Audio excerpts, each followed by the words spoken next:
Iki dulur, aku lagi ziarah ning gone makam wong tuwaku lanang. Dadi ning gone bapakku.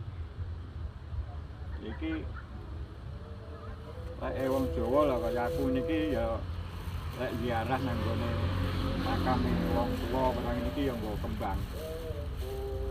Iki mung kanggo tandha. Dadi mula lek wong Jawa diarani nyekar. Mula aja salah persepsi, aja saling nampa, aja duweh nggawa kembang ngene iki dianggap sirik, apa dianggap musyrik, apa maneh dianggap nyembah kayu watu. Aja lho ya.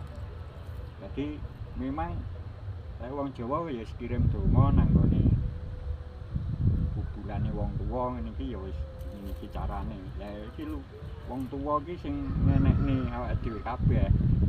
Dadi perjuangane wong tuwa lanang iki wis gawe panguripane anak-anake, wis nggula wentah mulai wiwit cilik sampai gede golekne pangan ya minterake.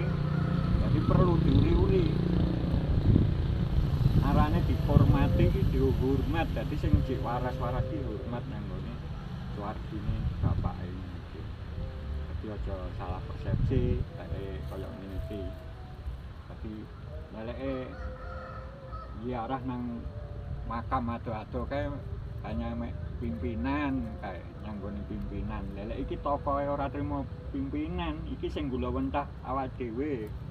Sing ngopeni awake dhewe, merjuangne awake dhewe kabeh. Dadi anak putu ki wajib muri-muri. Wis ngono ae tak mulai